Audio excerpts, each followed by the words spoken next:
रावण का सबसे पहला कुभाव क्या है कि वो दो नाव में पैर रखता है, शिव भक्ति भी करता है और सारे अमर्यादित काम भी करता है। ये सबसे पहला कुभाव है। हमारी बात को बहुत ध्यान से सुनिएगा। जो व्यक्ति कथा हो रही है तो कथा जैसा बन जावे, सत्संग चल रहा है तो वहां पे पहुंच जावे, नवरात्रि चल रही है तो व्रत भी कर लेवे, और जन्माष्टमी आई तो ठाकुर जी का भजन भी कर लेवे, और जब सामने परोस दिया जाए किसी का सिर किसी के पैर तो खा भी लेवे।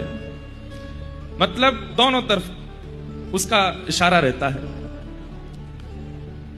कथा भी सुननी है, वृंदावन भी जाना है, गिरिराज जी परिक्रमा भी करनी है, बिहारी जी को 56 भोग भी लगाने हैं, लेकिन पीने खाने में कोई आचरण में शुद्धि नहीं करनी, छल कपट में बिल्कुल भी कटौती नहीं करनी, किसी के ईर्ष्या करने में, किसी का बुरा करने में कोई उसका घाटा नहीं जाता। और वैसे देखा जाए तो वो कभी कंठी पहने घूम रहा है, कभी रुद्राक्ष डाले घूम रहा है, कभी माथे पे बड़े बड़े तिलक लगाए घूम रहा है। मतलब ये रावण ही तो है।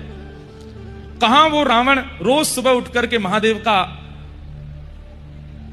आवाहन करता है, अभिषेक करता है, प्रणाम करता है, वंदन करता है, त्रिपुंड लगा करके घूमता है, अपने आप को महादेव का सबसे बड़ा भक्त घोषित करता है, और आचरण में निर्बलों की जान ले लेता है, पराई स्त्रियों का हरण कर लेता है, स्वभाव में मधुरता दूर दूर तक नहीं हो, महादेव को बचता भी है।